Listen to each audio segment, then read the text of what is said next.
안녕하십니까. 황태순TV의 황태순입니다. 2021년 7월 4일 일요일 오후입니다. 오늘은 오전 오후 계속 뒷배경으로 빨간 불이 켜진 청와대, 흐릿한 청와대를 배경으로 쓰게 되었습니다. 이재명 경기도지사 뇌물수수 혐의로 소환 통보를 받았습니다. 누구로부터? 분당 경찰서로부터 뇌물수수 혐의로 경찰서에 나와서 조사받으라 소환 통보를 받았습니다. 이재명 지사 지금 펄쩍 뛰고 있죠. 정치 개입이다. 그리고 아니 그와 같은 소환 통보 사실이라든가 혐의 내용을 갖다가 왜 경찰이 흘렸느냐 라고 펄쩍 뛰고 있으면서 정치 개입이고, 이것은 선거 어떻게 경선 9월 대략 5일 정도면은 민주당 후보가 결정됩니다만은 두 달이 채 남지 않은 이 시점에서 그와 같은 통보를 하는 그 자체가 이건 뭐 보이지 않는 손이 작용하는 거 아니냐 라고 펄쩍 뛰고 있습니다. 그리고 지금 경찰이 혐의를 두고 있는 그 뇌물수수 혐의는, 아니 내가 옛날 성남시장 당시에 시민구단이던 성남FC 이거 보니까 뭐 후원을 갖다가 유치하는 그 과정에서 열심히 뛰어서 다른 그 시민구단과는 달리 성남FC 아주 잘 꾸려나가는 것인데 그거 갖고 뇌물로 둔가 봐요 나를 탄압하려 한다, 뭐 그런 요지인 것 같습니다. 이것이 문제가 됐던 것은 2018년 그 지방선거 그 즈음에서 당시 바른미래당 바미당에서 이재명 씨를 고발했죠. 이게 뭐냐니까 2015년 즉 이재명 씨가 성남시장으로 있을 때 그러니까 시민구단의 구단주는 그 시에 예를 들면 성남FC의 구단주는 성남시장입니다. 물론 뭐 형식적으로 구단주를 맡고 있습니다만은 여타의 뭐 다른 시민구단과 뭐 마찬가지로 뭐 직접 이른바 개인 오너가 있는 뭐 그런 구단주라고 보기는 개인 오너로서의 구단주라고 보기는 좀 힘들죠. 어쨌든 또 이재명 씨 얼마나 발발거리고 많이 그야말로 여기저기 뛰어다닙니까? 여러분 아시겠습니다만 성남시가 경기도에서 가장 부자인 시입니다. 왜? 거긴 분당을 끼고 있거든요. 분당이 그야말로 한국의 실리콘밸리 아닙니까? 그러다 보니까 돈이 차서 넘치죠. 그 돈이 차서 넘치는 것을 갖다 그거 갖고 사실 이재명 씨 마음껏 성남시장으로 즐겼죠. 즐겼다는 게 뭐 본인이 착복했다는 얘기는 아닙니다. 돈이 많으니까 뭐 이렇게 저렇게 기본소득 비슷한 것도 나누어주고 각종 뭐 지원금 이른바 포퓰리즘과 마음껏 활용을 했죠. 어쨌든 바미당의 고발 내용은 그겁니다. 그 당시에 여러 기업들로부터 후원금을 받았는 것이 한 160억 가량이 되는 모양입니다. 160억 가량의 후원금을 유치했는데 묘하게도 또 그 후원금을 낸 기업에게 어떤 그 기업의 오랜 현안을 결과적으로 해결해 주었어요. 해결이 되었으니까 그 기업이 무슨 뭐 건물 문제예요. 땅 건물 문제인데 그 기업 현안을 갖다 해결해 주었으니 이건 뇌물 아니냐. 많이 듣던 이야기죠.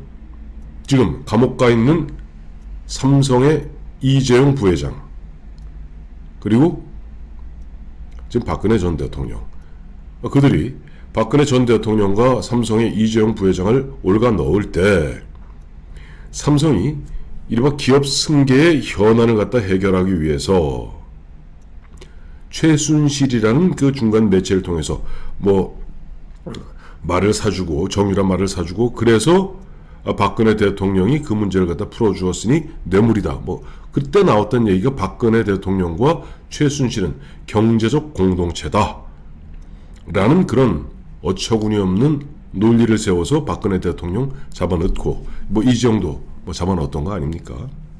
그러니 그 논리대로 하자면은 어쨌든 형식적이나마 뭐 자기 건 아니라 할지라도 기업 구단주인 성남시장이 160억 가량의 각종 기업들로부터 후원금을 이른바 분당 FC가 받을 수 있도록 성남FC가 받도록 유치하고 결과적으로 거기에다 거액의 후원금을 낸 그 기업들이 그 성남시 분당에 자기들이 하여튼 목이 마른 그런 현안과 관련해서 결과적으로 물론 이재명 씨는 과거에 자기 전임 시장들은 혹시 문제가 될까봐 그냥 모른 척했던 걸 자기는 열심히 그 지역 활성화를 위해서 기업을 유치한 것이다. 그리고 그 기업의 현안인 그 버려진 땅과 건물 등 문제를 해결해 줌으로써 오히려 보면 일자리 창출되었다라고 이야기합니다만 그거는 그거고 어쨌든 지금 바른미래당이 고발한 내용은 160억의 후원금을 받았고 그것에 거액의 후원금을 내었던 특정 기업에게 그 특정 기업의 지역 현안을 갖다가 결과적으로 해결이 되었으니 결국 인허가권은 성남시장이 갖고 있었거든요. 이게 딱 떨어지는 뇌물 아니냐. 그걸 2018년에 이제 고발했던 것이고 그것이 지난 3년 동안 지지부진 경찰에서 이것저것 끌어오는 중에 올 1월 1일부터 우리 대한민국 경찰은 이런 경찰청이 있고 경찰청 그 산하에 국수본이 있습니다. 국가수사본부. 그 국수본이 발족해서 이제 검찰로부터 엄청난 양의 어떤 수사 권한을 갖다가 챙긴 국수본이 올 2월에 분당 경찰서 내에 이재명 씨와 관련된 고발 사건과 관련하여 타스크포스를 꾸렸고 그걸 한 5개월 동안 수사한 결과 이제 드디어는 이재명 씨로 하여금 분당 경찰서로 모월 모일 모시에 나오세요 라고 소환 통보를 했다고 어제 발표했습니다. 그러자 이재명 씨 측에서는 아니 지금 강제 수사도 아니고 강제 수사가 아니기 때문에 그런 소환 통보에 응할 이유 없다. 서면 조사라면 응하겠다.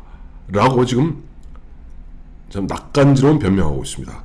그러다 보니까 여기에 또 나타나는 사람이 있죠. 김부선 씨. 오늘도 자신의 페이스북에 네가 뭔데 네 마음대로 서면 조사니 뭐니 그따구 얘기하냐. 그래 너 저기 감옥 가면은 내가 면회는 한번 가줄게 라고 확 찔렀죠. 자, 저는 이 대목 보면서 우리 정치판에 살아있는 격언이 있지 않습니까? 현직 대통령이 누구를 대통령 되긴 하기 어려워도 누구를 대통령 못되게 할 수는 있다. 사실 이재명 씨에 대해서 문재인 대통령 문꿀 오소리들 감정 아주 많이 안 좋습니다. 특히 2017년 대선 즈음에서 이재명 씨와 문재인 씨는 극도로 갈라서게 되었죠. 그리고 문재인 정권 출범한 이후에 앞서 말씀드렸던 바미당이 고발한 게 이 건프라인 4건이 관련이 더 있답니다. 그 4건은 어쨌든 경찰에서는 이제 기소 의견으로 검찰에 송치했는데 당시 검찰에서는 이것을 갖다 털어주어서 일단 무혐의 처리 이런 불기소 처분이 되었고요. 그 외에도 여러분 잘 아시겠습니다만은 해경군 김씨 건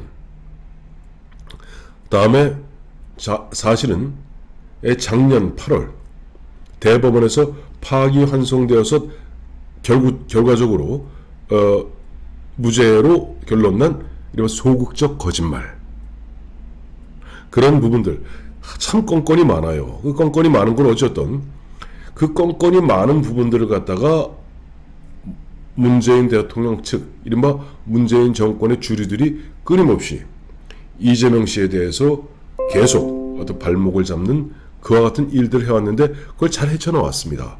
그런데 드디어는 이제 올 9월 초에 대통령 후보 경선일을 갖다 앞두고 굉장히 치명적인 이재명 씨로 봐서는 아주 치명적인 다른 것도 아니라 160억 후원금 유치 그리고 특정 기업에 그야말로 오래된 수건을 풀어주었다면은 그것이 어떤 인과관계를 형성하고 범죄를 형성하는 것이 아닌가 하는 바른미래당의 고발에 대해서 경찰이 본격적으로 이제는 그동안 올 2월 달에 타스크포스를 꾸려서 5개월 가까이 내사한 끝에 드디어 소환 통보를 했고 경찰도 어느 정도 자신이 있으니까 언론에 흘렸고 그 언론은 또 보면 어제 오늘 대서특필하게 된 겁니다. 자, 이 대목에서 이거 드디어 문재인 대통령, 문재인 청와대 어쨌든 이 좌파의 오리지널 진영에서 이재명 너는 안 된다 하는 그런 어떤 이심전심의 분위기 하에서 이재명 씨가 사실 빠져나오기 힘들 그러한 시점과 그러한 죄목, 그러한 혐의점을 갖고 한참 이제 신나게 출발하는 이재명의 뒷다리에다 탁 발목을 건 것 같습니다. 이재명 씨가 펄펄 뛰겠죠. 펄펄 뛰겠으나 그러나 저는 지금 문재인 청와대 그 다음에 김창룡 경찰청장이 있는 대한민국 경찰, 참고로 김창룡 씨는 경남 합천 사람입니다. 그 다음에 실제 수사를 총괄 지휘하고 경찰청장에게도 보고하지 않고 국수본부장으로 끝나거든요. 이 경찰의 수사는. 남구준 국가수사본부 본부장은 3스타죠. 이제 경찰청장이 4스타고 경남 진주 사람입니다. 어쨌든 김창룡 경찰청장, 남구준 국수본부장이 사실 지휘하고 있는 분당경찰서의 이재명 후보, 이재명 예비 후보죠. 이재명 예비 후보, 그리고 이재명 경기도지사에 대해서 자, 분당경찰서 출두하세요. 소환 통보했는데 경찰도 어차피 큰 건 물었습니다. 그것이 예를 들어서 청와대의 의중인지 아닌지 저는 모르겠습니다만은 경찰 입장에서는 검찰로부터 이제 수사권을 갖다가 받아와서 정말 경찰이 제대로 살아있는 권력에 대해서 수사 칼을 뗄 수 있겠는가라는 의구심이 많습니다. 그래도 변호사 자격증이 있는 검사들보다 아무래도 취약하기 짝이 없는 경찰들이 과연 권력의 눈치를 안 보고 소신껏 수사할 수 있겠는가 의구심이 많은데 국수본이 출범한 2021년 이재명 씨 문제를 갖다가 깔끔하게 수사해낸다면은 그래 검찰뿐 아니라 경찰도 그만한 능력이 있네 라는 인정을 받겠죠. 그런데 여기서 경찰도 주의할 사항이 하나 있습니다. 어쨌든 9월 5일이 될지 9월 10일이 될지 모르겠습니다만 9월 초순 즉 D-180일 이전에 만약에 이재명 씨가 민주당의 대통령 후보로 선출이 된다면 대통령 후보로 선출되는 순간 아시죠? 대통령 후보에 대해서 그것도 주요 정당의 대통령 후보에 대해서는 경찰이 경화에 들어가게 됩니다. 그리고 대통령 후보 되고 어쨌든 여러 가지 대통령 후보 제1당 집권 여당의 대통령 후보에 대해서 경찰이 그 이후로는 수사를 진행하기 굉장히 어려울 것이고 이번에 이재명 씨에 대해서 분당경찰서를 통해서 뇌물수수 혐의로 소환을 통보한 경찰이라면 정말 전광석화같이 7월 늦어도 8월 중에는 이재명 씨에 대해서 진짜 영장을 칠지 만약에 160억의 후원금 유치가 기업 현안을 해결해주는 대가성 이런 것들이 확인된다면 뇌물로 간주될 수밖에 없지 않습니까? 그렇다면 영장을 쳐야 되겠죠. 하여튼 경찰의 어떤 수사 의지, 경찰의 수사 능력, 경찰의 기계 이런 것을 지켜볼 수 있는 하나의 포인트가 되겠고요. 무엇보다도 만약에 이번에 경찰의 수사가 소기의 성과를 거둔다면 또 한 번의 역사의 기록에 남게 되겠죠. 현직 대통령 똥집건들에서 절대 대통령이 되지 못한다.